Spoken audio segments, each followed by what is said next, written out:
गणेशाय नमः। प्रेम से बोलिए हर हर महादेव। माता पार्वती की जय।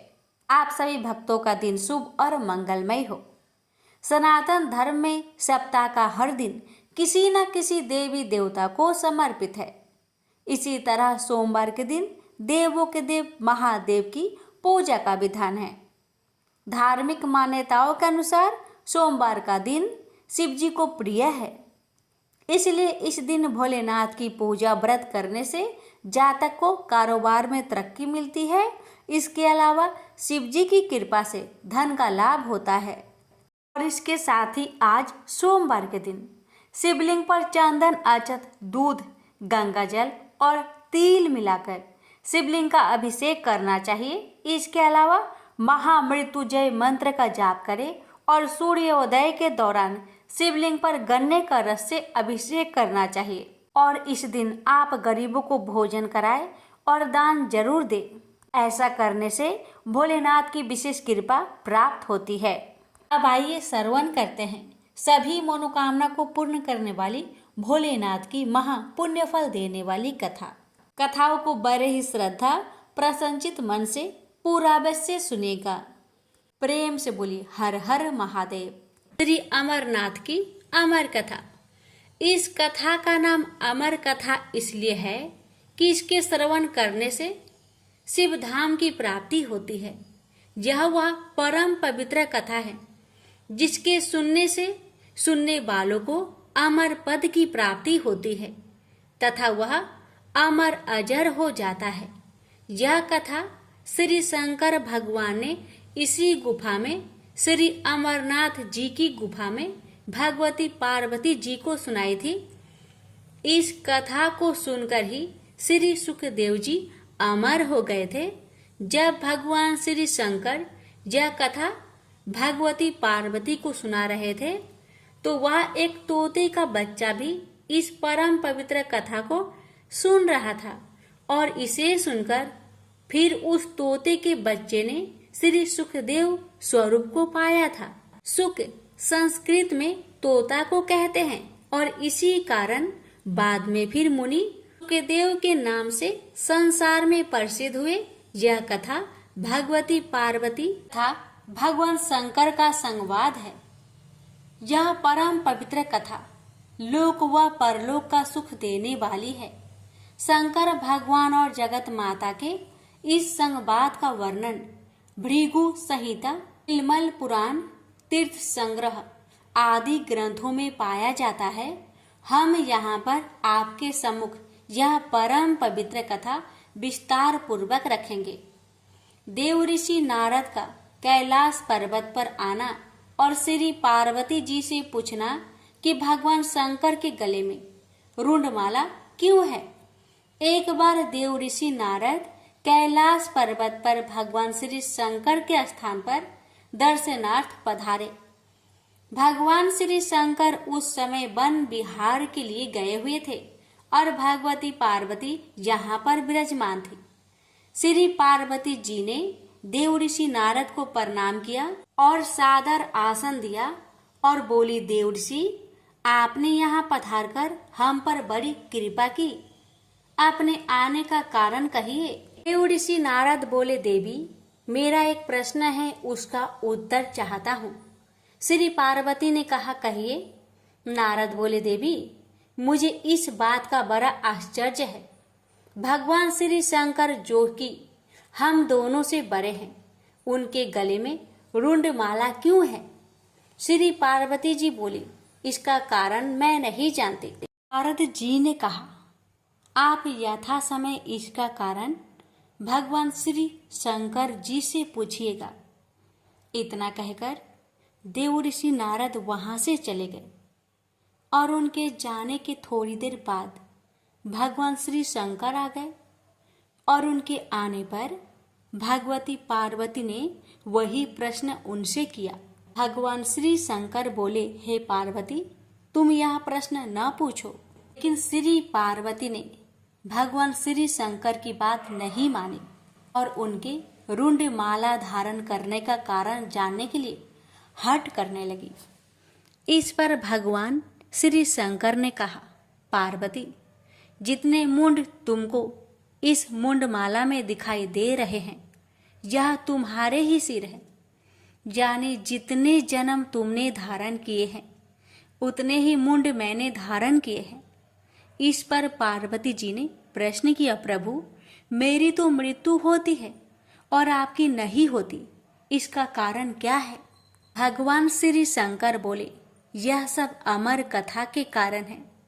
पार्वती बोली, तो फिर मुझे भी यह अमर कथा सुना दीजिए ना। इस पर श्री शंकर जी ने आसन लगाया और काल अग्नि रुद्र नामक एक गण प्रकट किया और उसे आज्ञा दी, चहु ओर एक ऐसी अग्नि प्रकट करो जिसमें कि जलकर समस्त जीवधारी मर जाए।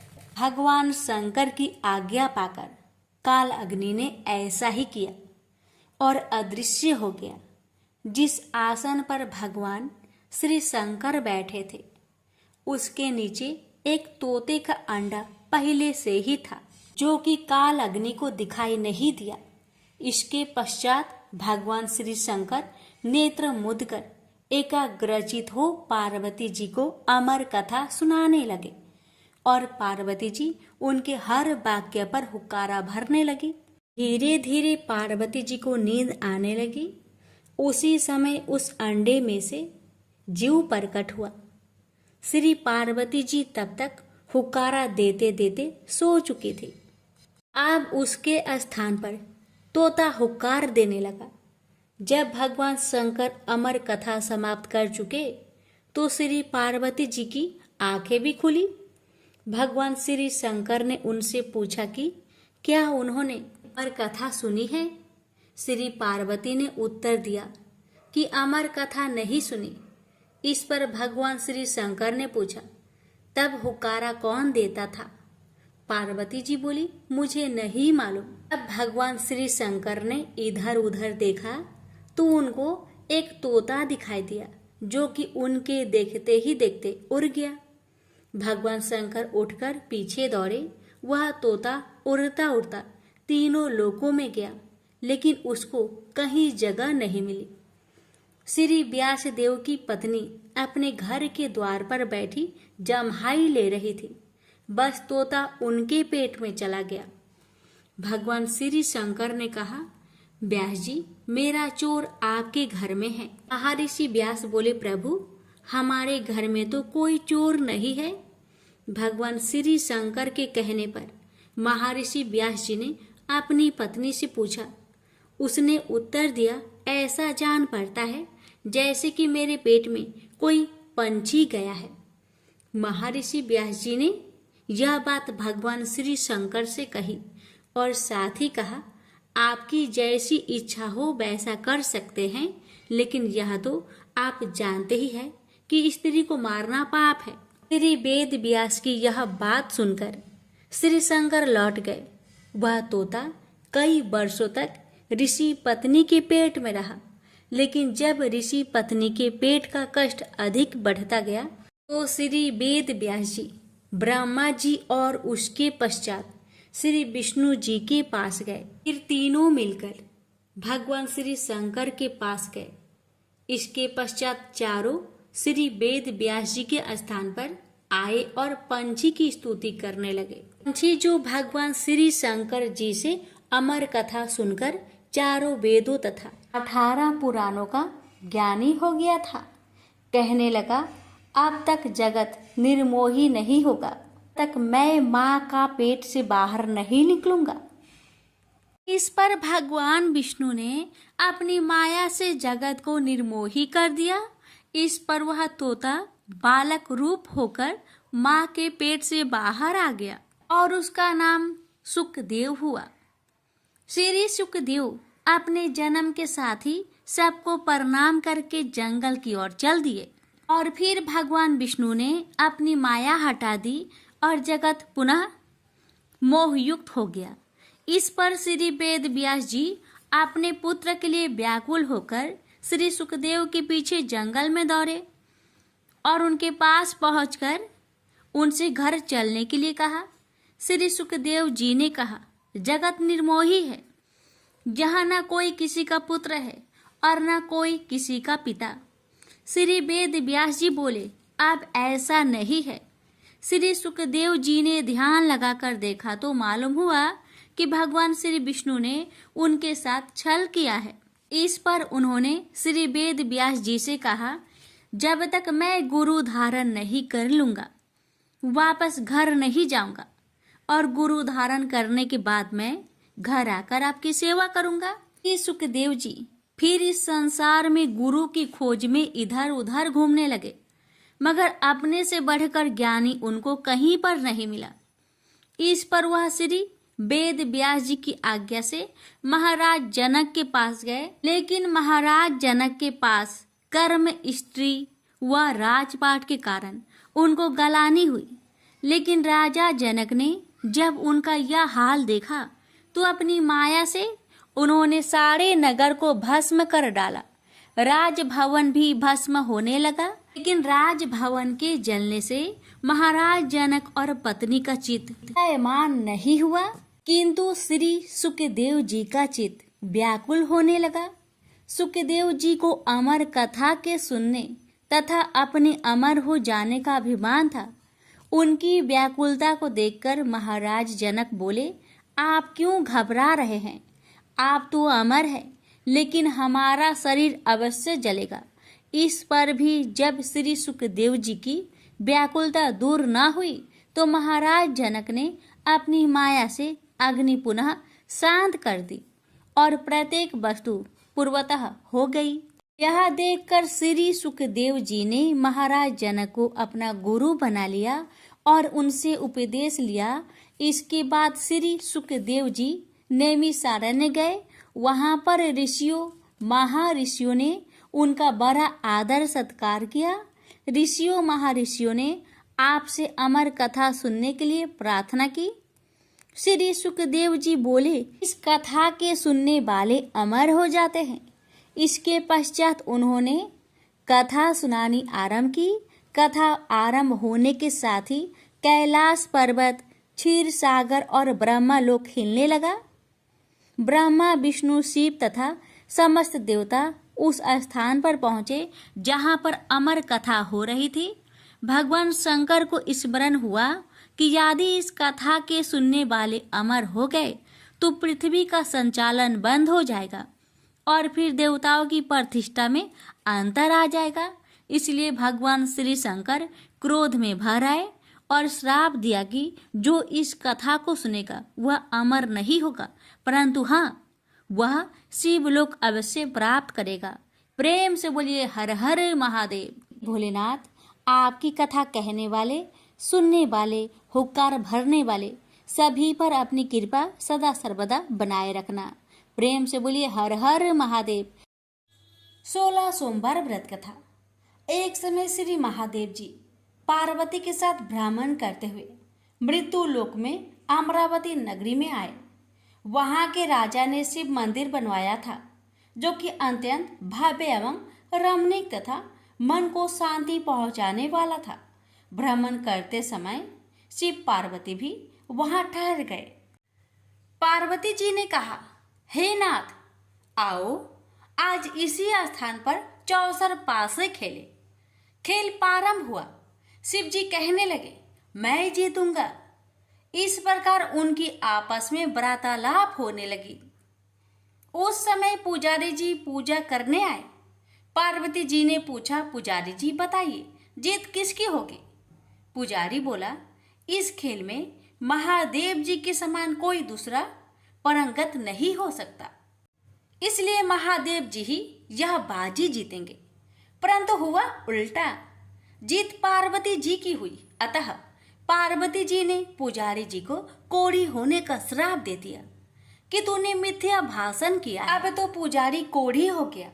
शिव पार्वती जी दोनों वापस चले गए। कुछ समय पश्चात अप्सराएं पूजा करने आई।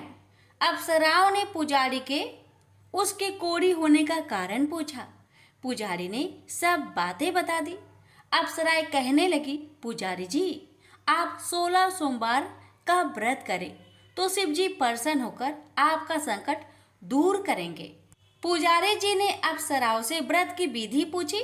अप्सराओं ने व्रत करने और व्रत के उद्यापन करने की संपूर्ण विधि बता दी। पुजारी ने विधि पूर्वक श्रद्धा भाव से व्रत प्रारंभ किया और व्रत अंत में व्रत का उद्यापन भी किया। व्रत के प्रभाव से पुजारी जी रोग मुक्त हो गए। कुछ दिनों के बाद शंकर भगवान पार्वती जी पुनः उस मंदिर में आए तो पुजारी जी को रोग मुक्त देखकर पार्वती जी ने पूछा, मेरे दिए हुए श्राप से मुक्ति पाने का तुमने कौन सा उपाय किया? पुजारी जी ने कहा, हे माता, अप्सराओं द्वारा बताए गए 16 सोमवार के व्रत के करने से मेरा यह कष्ट दूर हुआ है। पार्वती जी ने भी 16 सोमवार का व्रत किया, जिससे उनसे रूठे हुए कार्तिकेय जी भी अपना माता से प्रसन्न होकर आज्ञाकारी हुए। कार्तिकेय जी ने पूछा, हे माता, क्या कारण है कि मेरा मन सदा आपके चरणों में लगा रहता है? पार्वती जी ने कार्तिकेय को 16 सोमवार के व्रत का महात्म्य तथा विधि बताई। तब कार्तिकेय जी ने भी इस व्रत को किया तो उनका बिछड़ा हुआ मित्र मिल गया। अब मित्र ने भी इस व्रत को अपने विवाह होने की इच्छा से किया। फलतः वह विदेश गया। वहां के राजा की कन्या का स्वयंवर था। राजा ने प्रण किया था कि हथिनी जिस व्यक्ति के गले में वरमाला डाल देगी उसी के साथ राजकुमारी का विवाह करूंगा। यह ब्राह्मण मित्र भी स्वयंवर देखने की इच्छा से वहां एक और जाकर बैठ गया। हथिनी ने इसी ब्राह्मण मित्र को माला पहनाई तो राजा ने बड़ी धूमधाम से अपनी राजकुमारी का विवाह उसके साथ कर दिया। तत्पश्चात दोनों सुखपूर्वक रहने लगे।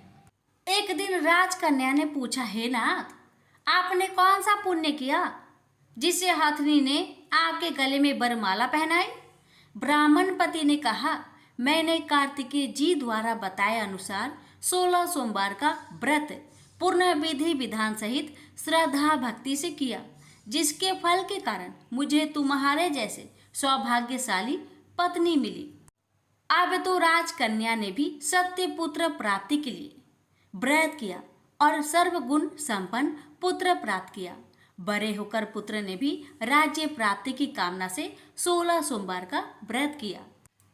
राजा के देवलोक होने पर इसी ब्राह्मण कुमार को राजगद्दी मिली।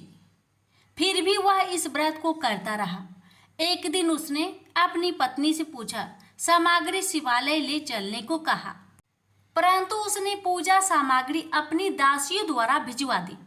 जब राजा ने पूजन समाप्त किया तो आकाशवाणी हुई कि हे राजा, तुम इस पत्नी को त्याग दो, नहीं तो राजपाट से हाथ धोना पड़ेगा। प्रभु की आज्ञा मानकर उसने अपनी पत्नी को महल से निकाल दिया। तब वह अपने भाग्य को कोसती हुई एक बुढ़िया के पास गई और अपना दुखड़ा सुनाया। तभी बुढ़िया को बताया, मैं पूजन सामग्री राजा के कहे अनुसार शिवालय में नहीं ले गई और राजा ने मुझे निकाल दिया। बुढ़िया ने कहा, तुझे मेरा काम करना पड़ेगा। उसने स्वीकार कर लिया। तब बुढ़िया ने सूत की गठरी उसके सिर पर रखी और बाजार भेज दिया। रास्ते में आंधी आई तो सिर पर रखी गठरी उड़ गई। बुढ़िया ने डांट कर उसे भगा दिया। अब रानी बुढ़िया के यहाँ से चलते चलते एक आश्रम में पहुंची। गोसाई जी उसे देखते ही समझ गए कि यह उच्च घराने की अबला विपत्ति की मारी है। वे उसे धैर्य बंधाते हुए बोले, बेटी, तू मेरे आश्रम में रह, किसी प्रकार की चिंता मत कर। रानी आश्रम में रहने लगी, परंतु जिस वस्तु को वह हाथ लगाती वह वस्तु खराब हो जाती।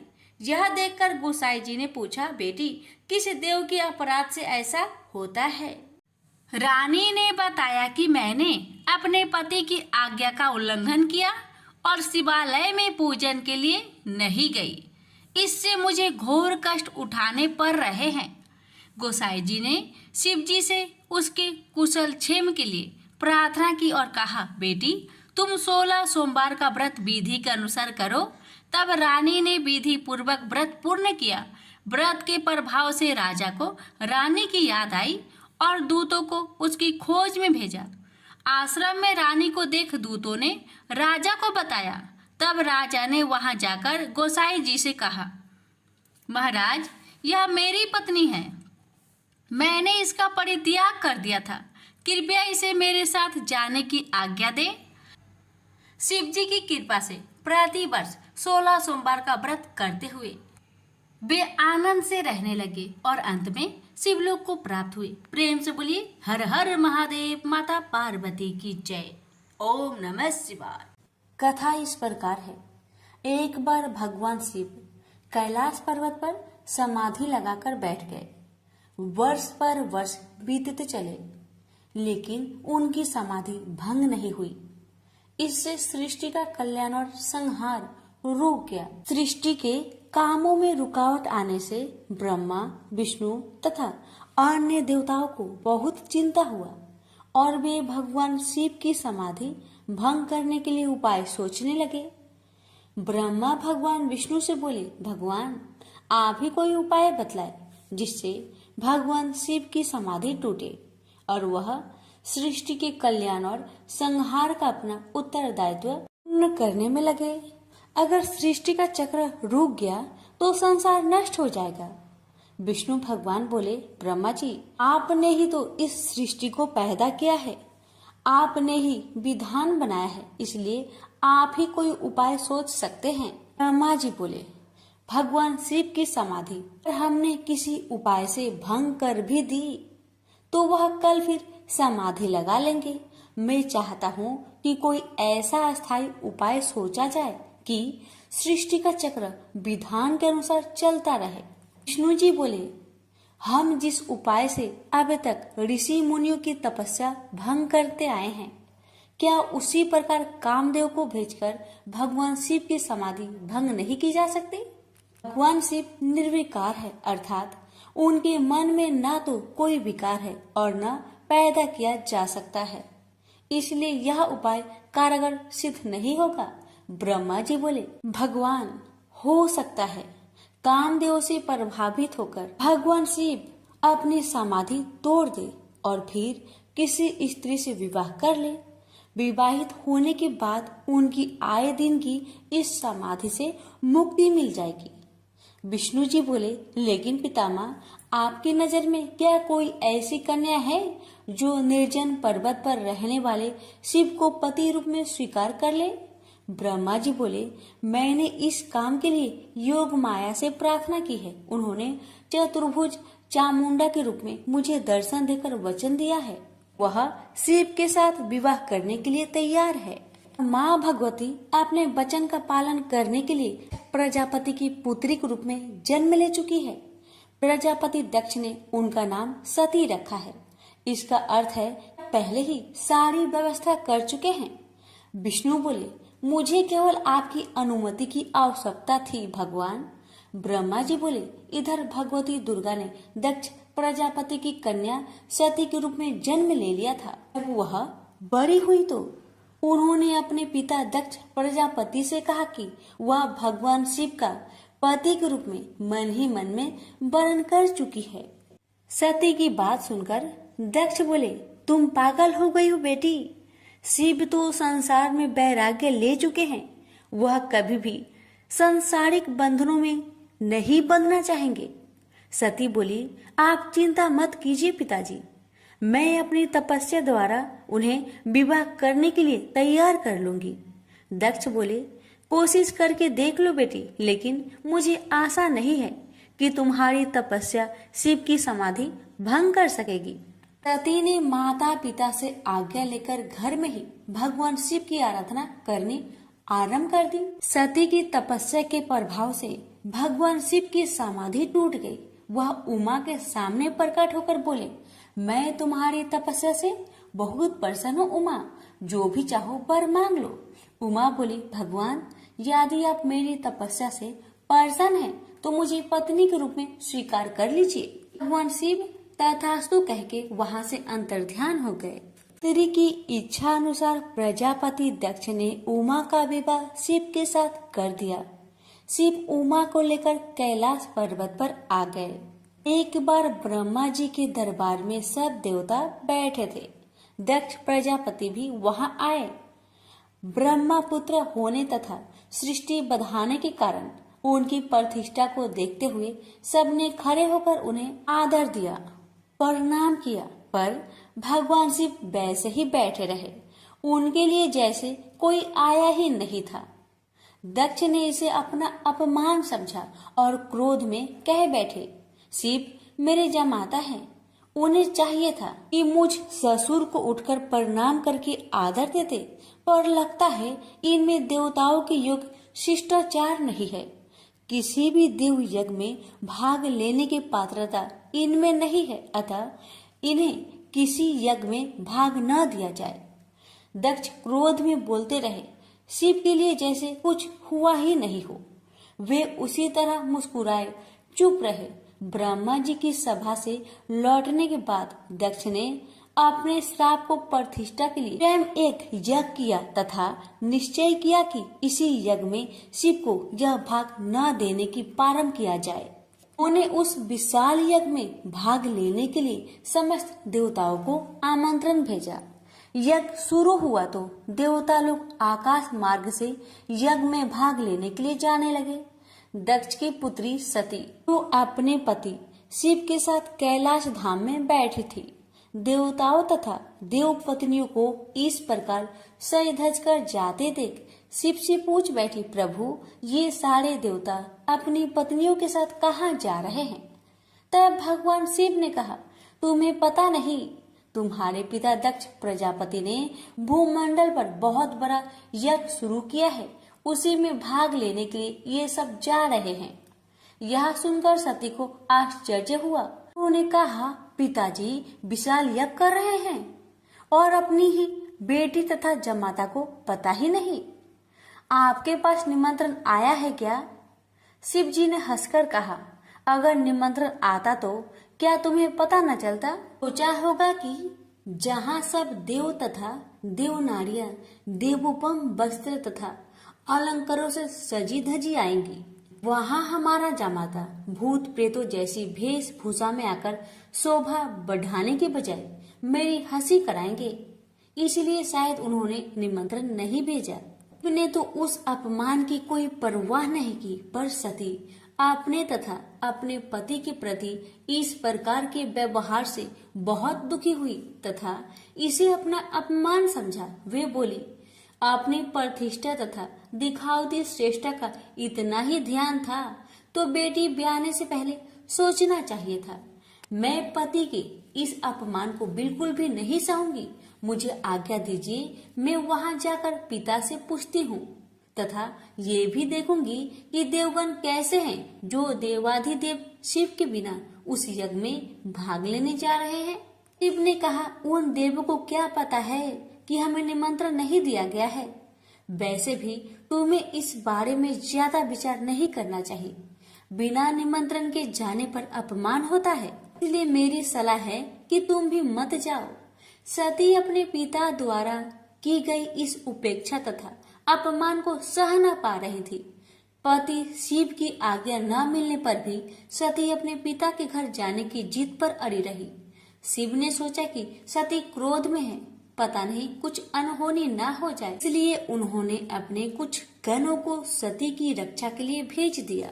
सती अपने पिता के घर पहुंची तो उनकी माता और बहनों ने तो बड़े स्नेह और सम्मान के साथ उनका स्वागत किया, लेकिन दक्ष तथा उसके समर्थकों ने उमा के प्रणाम का उत्तर देना तो दूर उनकी ओर आंख उठाकर भी नहीं देखा। सती को अपने अपमान की परवाह नहीं थी। उन्होंने पिता से पूछा, पिताजी आप प्रजापति की माया के अनुसार इतना बड़ा कर रहे हैं, इसमें भाग लेने के लिए देवगण तथा आपकी अन्य पुत्रियां तथा जमाता भी आमंत्रित है, मुझे और मेरे पति को आपने आमंत्रित क्यों नहीं किया? दक्ष ने कहा, सती तुम अब मेरी पुत्री से अधिक किसी की पत्नी हो। तुम्हारे पति की उद्दंडता के कारण मैंने उसे श्राप दिया है, वह यज्ञ भाग का अधिकारी नहीं होगा। वैसे भी भूत पिचासों के साथ शमशान में रहने वाले का स्वर्ग में रहने वाले देवताओं के बीच कोई स्थान नहीं होता। सती ने कहा, वे आपके जमाता है, आपने उनकी पाद पूजा की है, वे देवों के देव महादेव हैं। यदि उन्हें ही यज्ञ भाग से वंचित किया गया तो वह यज्ञ उनके बिना सफल नहीं होगा। मैं स्वयं इसकी हव्य बनूंगी। न कहकर सती यज्ञ कुंड में कूद पड़ी। सती को यज्ञ कुंड में कूदते देख वहां हाहाकार मच गया। लोग उठ उठकर भागने लगे। यज्ञ की सामग्री लोगों के पैरों से कुचलकर इधर उधर जा गिरी। सती को इस प्रकार सती होते देख शिव के गण यज्ञ में आए। ऋषि मुनियों और दक्ष के सैनिकों पर टूट पड़े। देख महर्षि भृगु वेद मंत्रों से अग्नि में आहुतियां देने लगे। महाशक्तिशाली अनगिनत दैत्य पैदा हो गए और शिव के गणों का संहार करने लगे। तभी आकाशवाणी हुई, मूर्ख दक्ष, तूने जिसको अपनी पुत्री समझकर अपमान किया है, अनादि शक्ति जगत की सृष्टा, रक्षिका और कल्पात में संहार करने वाली है, वही योग माया माँ भगवती है। तूने उनका अनादर करके अपने विनाश के द्वार खोल लिए हैं। अब शिव के क्रोध से तेरी रक्षा करने वाला इस संसार में कोई नहीं है। भगवान शिव के गण भागकर उनके पास पहुँचे और उन्होंने सती के सती होने की पूरी घटना सुना दी। उमा के सती होने की घटना सुनकर भगवान शिव के क्रोध की सीमा ना रही। उन्होंने अपनी एक जटा उखाड़कर पर्वत पर दे मारी, जिससे महाप्रलय के समान भयंकर शब्द के साथ ही महापराक्रमी वीरभद्र पैदा हो गया। वीरभद्र के उत्पन्न होते ही 10 दिशाएं कांप उठी। फिर शिव जी ने दूसरी जटा उखाड़कर एक चट्टान पर दे मारी, जिससे महाकाली उत्पन्न हो गई। उनका रूप इतना विकराल था कि उन्हें देखकर शिव के गणों में भी भय की लहर सी दौड़ गई। महाकाली के साथ ही काली, कात्यायनी, ईशानी, चामुंडा, मुंड, मर्दनी, भद्रकाली, भद्रा, बलि और वैष्णवी भी पैदा हो गई। फिर भद्रा ने कहा, भगवान आज्ञा दीजिए, मैं क्या करूं? यदि आपकी आज्ञा हो तो मैं क्षण भर में ही सारे समुद्र को सोख कर मुझे ब्रह्मांड को भस्म कर डालूं और सारे देवताओं और ऋषि मुनियों को भी भस्म कर दूं। शिव जी बोले, वीरभद्र, ब्रह्मा का पुत्र दक्ष यज्ञ कर रहा है, अत्यंत अभिमानी और मेरा विरोधी है। जाओ उसके यज्ञ का विध्वंस कर दो और वहाँ जो भी देवता, गंधर्व, ऋषि मुनि हो, उन सबको भस्म कर डालो। फिर शिव ने महाकाली से कहा, महाकाली, तुम इन 9 दुर्गाओं को साथ लेकर वीरभद्र की सहायता करो। दक्ष उसकी पत्नी और बंधु बांधवों को मारकर उसके वंश को समाप्त कर दो। भगवान शिव की आज्ञा पाते ही वीरभद्र और भद्रकाली ने यज्ञ भूमि में पहुंचते ही जैसे प्रलय मचा दी। दक्ष की सेनाओं को समाप्त करके वे दोनों शिव जी के गणों के साथ जो भी सामने आया उसी को मौत के घाट उतारते चले गए। उन्होंने यज्ञ की वेदी तोड़ डाली, यज्ञ में काम आने वाली सारी वस्तुओं उठाकर नष्ट कर दिया। घबराकर दक्ष भगवान विष्णु से बोले, भगवान, अब आप ही हमें सब संकटों से मुक्ति दिला सकते हैं। विष्णु बोले, दक्ष, तुमने शिव जी का अपमान करके भयंकर अपराध किया है। उनके गणों का सेनापति वीरभद्र इतना शक्तिशाली है कि मैं भी उनका कुछ नहीं बिगाड़ सकता। वीरभद्र ने ऋषि मुनियों और देवताओं को पृथ्वी पर पटक पटक कर मार डाला।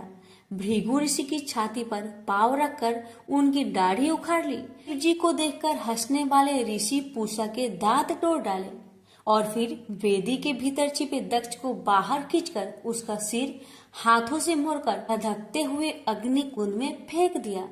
इस प्रकार अपने स्वामी का अपमान करने वाले दक्ष को पूर्ण रूप से दंडित करके वीरभद्र कैलाश पर्वत पर लौट गए।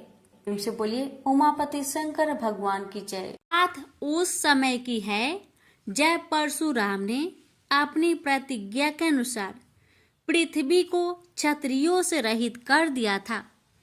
तब वे अपने गुरु भूतनाथ के चरणों में प्रणाम करने और गुरु पत्नी अम्बा तथा उनके नारायण तुल्य दोनों गुरु पुत्र कार्तिकेय और गणनायक को देखने की लालसा से कैलाश पहुँचे।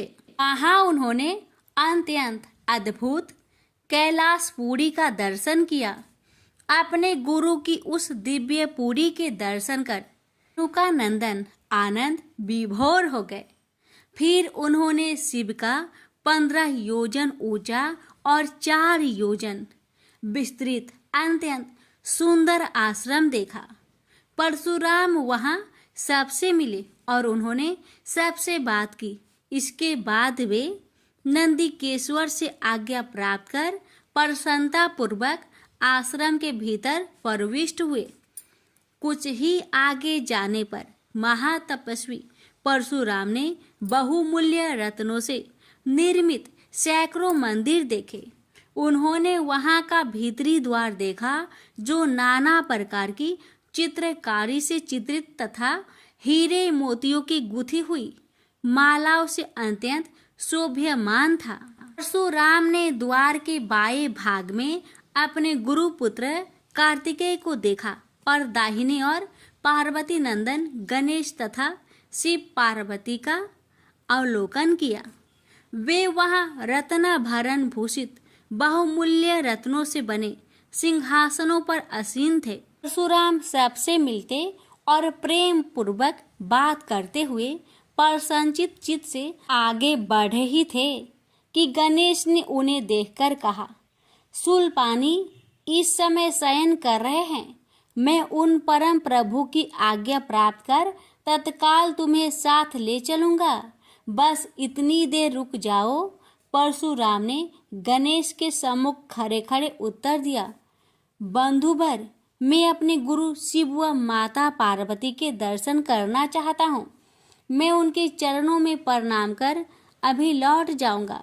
गणेश ने उन्हें अनेक प्रकार से समझाते हुए कहा, इस समय भूतेश्वर शिव एवं माता पार्वती अंतःपुर में है, अतएव अभी आपको वहां नहीं जाना चाहिए। परम गुरुदेव शिव एवं माता पार्वती के चरण कमलों के दर्शन करने का मेरा सहज अधिकार है। परशुराम अपने आग्रह पर दृढ़ थे, किंतु गणेश उन्हें अत्यंत विनय पूर्वक समझाते रहे। मैं तो परम पिता शिव एवं माता पार्वती के दर्शनार्थ जाऊंगा ही। यह कहकर परशुराम आगे बढ़ना ही चाहते थे कि गणेश ने उन्हें रोक दिया। 21 बार पृथ्वी को क्षत्रियों से रहित करने वाले भृगु नंदन कुपित हो गए और उनका गणेश से विवाद ही नहीं हुआ, हाथापाई भी होने लगी। कुमार कार्तिकेय ने उन्हें समझाने का प्रयास किया, किंतु क्रोध परशुराम ने उन्हें धक्का दे दिया, जिससे वह गिर गए। शिव पुत्र गणेश ने उठकर परशुराम की ओर डंडा के लिए उनकी भर्त्सना की, तो क्रोध परशुराम ने अपना तीक्ष्ण परशु उठा लिया। तब गणेश ने अपनी सूंड बढ़ाकर उन्हें उसमें लपेट लिया और घुमाने लगे। गणेश की सूंड में लिपटे परशुराम सर्वथा असहाय और निरुपाय थे। गणेश के योग बल से परशुराम अस्तंभित रह गए। गणेश ने परशुराम को सप्तद्वीप, सप्त पर्वत, सप्त सागर, भूलोक, स्वर्गलोक, जनलोक, ध्रुवलोक, गौरीलोक और शंभुलोक में घुमाते हुए समुद्र में फेंक दिया। परशुराम समुद्र में तैरने लगे तो निरामयी गणनाथ ने उन्हें पुनः अपनी सूंड में उठा लिया और घुमाते हुए बैकुंठ धाम दिखाकर गोलोक धाम का दर्शन करा दिया। वहां परशुराम ने मंद मंद मुस्कुराते हुए बंसी विभूषित नव निरत श्री कृष्ण के साथ रासवेणी राधा का दर्शन किया, तो वे बार बार उनके मंगलमयी चरण कमलों में प्रणाम करने लगे। कुछ देर बाद परशुराम सचेत होकर पृथ्वी पर गिर पड़े। समय उनका प्रतिवादी मुख स्तंभ गणेश जी द्वारा किया हुआ स्तंभन भी दूर हो गया। तब उन्होंने अपने अभीष्ट देवता श्री कृष्ण के जगत गुरु शिव द्वारा प्रदत्त परम दुर्लभ स्रोत एवं कवच का स्मरण किया और संपूर्ण शक्ति से सूर्य की प्रभा के तुल्य तीक्ष्णतम अपने परशु से गौरी नंदन पर प्रहार कर दिया। गणेश ने अपने परम पूज्य पिता के अमोघ अस्त्र का सम्मान करने के लिए उसे अपने बाएं दांत से पकड़ लिया।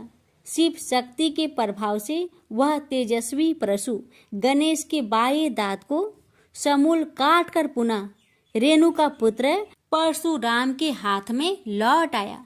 गणेश का दांत टूटते ही भयानक गर्जना हुई और रक्त का फवारा फूट पड़ा। मुंह से निकलकर रक्त से सना दांत भूतल पर गिर पड़ा। उस समय धरित्री कांप उठी। यह दृश्य कार्तिकेय, क्षेत्रपाल आदि पार्षद तथा शून्य में देवगण अत्यंत भयभीत होकर हाय हाय करने लगे। कैलाशवासी डर से मूर्छित हो गए। निंद्रापति सुधत्मा शिव की निंद्रा भंग हुई। बेटा यह क्या हुआ? दौड़ी हुई पार्वती आई तो उन्होंने अपने पुत्र गणेश के टूटे दांत तथा रक्त से सने हुए मुंह को देखा और देखा कि उनके हृदय खंड गणेश क्रोध शून्य परम शांत लज्जा से सिर झुकाए खड़े हैं। अत्यंत व्याकुल होकर उन्होंने स्कंद से पूछा, क्या बात है? यह कैसे हुआ? स्कंद द्वारा संपूर्ण वृत्तांत सुनकर पार्वती अत्यंत क्रोध हुई और अपने प्रिय पुत्र गणेश जी को सीने से लगाकर रोती हुई शिव से बोली, मेरे पुत्र गणेश और आपके शिष्य परशुराम में किसका दोष है? आप ही निर्णय करें। फिर माता पार्वती ने अपने सम्मुख परशुराम को शिव के प्रमोदक द्वारा चरण कमलों की निर्भयता पूर्वक सेवा करते हुए देखकर कहा, हे महाभाग राम, तुम योगियों के गुरु देवाधिदेव महादेव के शिष्य हो। तुम शुद्ध मन वाले हो। तुम्हारी अशुद्धता का कारण मेरी समझ में नहीं आ रहा। तुमने करुणामय गुरु से अमोघ परशु प्राप्त कर पहले तो उसकी क्षत्रिय जाति पर परीक्षा की और अब गुरु पुत्र पर परीक्षा की है। श्रुति गुरु दक्षिणा देने का निर्देश करती है और तुमने अत्यंत निर्दयता पूर्वक गुरु पुत्र का समूल एक दांत ही नष्ट कर दिया। अब इसका सिर भी काट डालो। चरमता का अमोघ परशु प्राप्त कर ले तो क्षुद्र श्रृंगाल भी वनराज को मार सकता है। इतना कहकर क्रोध से भगवती पार्वती परशुराम को मारने के लिए प्रस्तुत हो गई। भय बस परशुराम ने मन ही मन करुणा सागर गुरु को प्रणाम कर अपने इष्ट देव गोलोकनाथ श्री कृष्ण का स्मरण किया। तभी पार्वती ने अपने सम्मुख एक बौने ब्राह्मण बालक को देखा। उस पर तेजस्वी ब्राह्मण बालक को देखकर आतुरता से भगवान शंकर ने भक्ति पूर्वक मस्तक झुकाकर प्रणाम किया। उसके बाद माता पार्वती ने भी उसे प्रणाम किया। परम तेजस्वी ब्राह्मण बालक ने शिव एवं पार्वती को शुभ आशीर्वाद प्रदान किया। यह दृश्य देखकर कैलाशवासी बालक बालिकाएं भयभीत एवं चकित हो गए। फिर भगवान शंकर ने उनका पूजन किया। वे वामन भगवान रत्न सिंहासन पर विराजमान थे। उनका उत्कृष्ट तेज सर्वत्र फैल रहा था। भगवान शंकर ने मधुर शब्दों में कहा, आज मेरा परम सौभाग्य है जो आपने कृपा पूर्वक मेरे यहाँ पधारकर मुझे सेवा का अवसर प्रदान किया है। सुतोष शिव की मधुर वाणी से प्रसन्न होकर ब्राह्मण बाल रूपी स्वयं श्री हरि ने गंभीर स्वर में कहा, आप लोग की वर्तमान स्थिति जानकर मैं श्वेत द्वीप से आ रहा हूँ। मेरे भक्तों का कभी अमंगल नहीं होता। मेरा सहस्त्र सार उनके रक्षार्थ प्रतिक्षण प्रस्तुत रहता है, किंतु गुरु के रुष्ट होने पर मैं विवश हो जाता हूँ। गुरु की अवहेलना बलवती होती है। विद्या और मंत्र प्रदान करने वाला गुरु अभिष्ट देव से 100 गुना श्रेष्ठ है। गुरु से बढ़कर कोई देवता नहीं है, पार्वती से बढ़कर कोई पतिव्रता नहीं है तथा गणेश से उत्तम कोई जितेंद्रिय नहीं है। भृगु नंदन ने गुरु पत्नी एवं गुरु पुत्र की अवहेलना कर दी है। उसी का मार्जन करने के लिए मैं यहाँ उपस्थित हुआ हूँ। श्री हरि ने भगवान शंकर के बाद भगवती पार्वती से कहा, तुम जग जननी हो, तुम्हारे लिए गणेश, कार्तिकेय और परशुराम भी पुत्र तुल्य है। इन परशुराम ने स्नेह के प्रति शिव और तुम्हारे मन में भेद नहीं है। आता एवं जो उचित समझो करो। देव बड़ा प्रबल होता है। बालकों का यह विवाद तो देव दोष से ही घटित हुआ है। तुम्हारे इस प्रिय पुत्र का एक दंत नाम वेदों में प्रसिद्ध है। फिर श्री हरि ने परशुराम से कहा, राम, तुमने क्रोधवश शिवा पुत्र गणेश का दांत तोड़कर अनुचित किया है। इस कारण तुम निश्चय ही अपराधी हो। ये सर्वशक्ति स्वरूपा पार्वती प्रकृति से परे और निर्गुण है। श्री कृष्ण भी इन्हीं की शक्ति से शक्तिशाली हुए हैं। ये समस्त देवताओं की जननी है। तुम इनकी स्तुति कर इन्हें संतुष्ट करो। इतना कहकर श्री हरि बैकुंठ के लिए प्रस्थान कर गए। परशुराम ने भी स्नान कर शुद्ध वस्त्र धारण कर लिए। वह हाथ जोड़कर गुरुदेव के चरणों में प्रणाम कर सिर झुकाए जगजननी गौरी का स्तवन करने लगे। भक्तवर परशुराम के संपूर्ण अंग पुलकित थे और उनके नेत्र से अश्रु प्रवाहित हो रहे थे। इस प्रकार करुण प्रार्थना करते हुए अंत में परशुराम ने कहा, जगजननी, रक्षा करो, मेरे अपराध को क्षमा कर दो। भला कहीं बच्चे के अपराध करने से माता कुपित होती है। यह कहकर परशुराम ने माता पार्वती के चरणों में प्रणाम कर अत्यंत दुखी होकर रोने लगे। परशुराम की करुण प्रार्थना से करुणामयी पार्वती का हृदय द्रवित हो गया। उन्होंने प्रीति पूर्वक परशुराम को अभय दान देते हुए कहा, बेटा, अब शांत हो जाओ। आशुतोष के अनुग्रह से तुम्हारी सर्वत्र विजय हो। सर्वतरात्मा श्री हरि तुम पर सदा प्रसन्न रहे। गुरुदेव शिव में तुम्हारी भक्ति सुदृढ़ रहे। तुम अमर हो जाओ। इसी प्रकार दयामयी पार्वती ने परशुराम को आशीर्वाद दिया और वे अपने अंतपुर में चली गई। उस समय वहां श्री भगवान के मंगल नाम का उच्च घोष होने लगा। फिर परशुराम ने एक दंत गणेश का स्तवन किया और गंधे, पुष्प, धूप, दीप एवं तुलसी रहित नैवेद्य आदि से लंबोदर की प्रीति पूर्वक पूजा की। परशुराम ने भक्ति भाव से भाई गणेश को संतुष्ट कर माता पार्वती एवं कृपा सिंधु त्रिलोचन के चरणों में प्रणाम किया। फिर उन्होंने गुरु की आज्ञा प्राप्त कर प्रसन्नता पूर्वक वहां से प्रस्थान किए। प्रेम से बोलिए गौरी पुत्र गणेश भगवान की जय। हर हर महादेव। माता पार्वती की जय। शिव जी की आरती। ओम जय शिव ओंकारा, स्वामी जय शिव ओंकारा, ब्रह्मा विष्णु सदा शिव अर्धांगी धारा। ओम जय शिव ओंकारा, स्वामी जय शिव ओंकारा। एकानन चतुरानन पंचानन राजे, हंसानन गरुड़ासन वृषवाहन साजे। ओम जय शिव ओंकारा, स्वामी जय शिव ओंकारा। दो भुज चार चतुर्भुज, 10 भुज अति सोहे। त्रिगुण रूप निरखते, त्रिभुवन जन मोहे। ऐछि माला बने माला, मुंड माला धारी। त्रिपुरारी कंसारी करे माला धारी। श्वेतांबर पीतांबर बाघंबर अंगे। सनकादिके गरुणादिके भूतादिके संगे। कर के माध्य का मंडलु चक्र त्रिशूली धारी। सुखकारी दुखहारी जगपालनकारी। ब्रह्मा विष्णु सदा शिव जानत अविवेका। मधु के टप दो मारे सुर भयहीन करे।